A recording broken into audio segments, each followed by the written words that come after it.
My name is Ashley Fernandes. I am the Senior Marine Director at InterMaritime ShipManagement. InterMaritime is a company formed due to the merger of, between the merger of Intership, Donnelly Tankers and Inter-Orient Ship Management. We are headquartered in Cyprus with branch offices in Greece, Singapore, Hamburg, and a global footprint. Okay, well, first of all, thank you very much for coming along to give your insights and takeaways. You were on the panel session where we were discussing SIRE 2.0 and the impact of SIRE 2.0. And it was very interesting you were able to give us a viewpoint of the impact on crews. Could you just go into that a little bit? So like we discussed on the panel, for the crew, I think the anxiousness when they face an inspection or face the inspector causes a lot of stress. There is no clear or clear answer that has been laid out. So when they are asked with regards to the job specific or equipment specific things, they get nervous and they may answer in a varied manner, which sometimes is taken positively by the inspector, and some inspectors may mark it down as an observation. This again causes a lot of stress to the seafarer because he's wondering how the company will react if it's a negative observation. And this is something we as an industry need to understand, that people do get nervous, people do get stressed when they are cross-questioned, and we need to be a little accepting and have a more human-centric approach during inspections. Yes, because the crew will know the job, will know their job.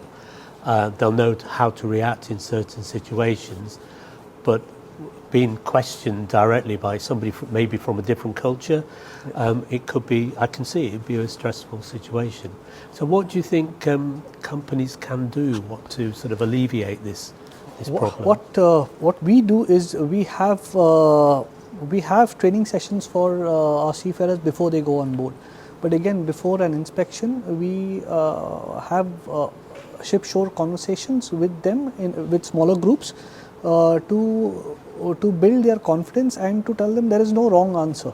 It is better to say something than to say nothing. And this has kind of helped build confidence, and we see the crew slowly speaking up during an inspection, and for us I think this has been a positive outcome. Okay, and we heard other discussions about how maybe SIRE 2.0 could be tweaked, such as using APIs to upload the documents. Is that something that you would agree with?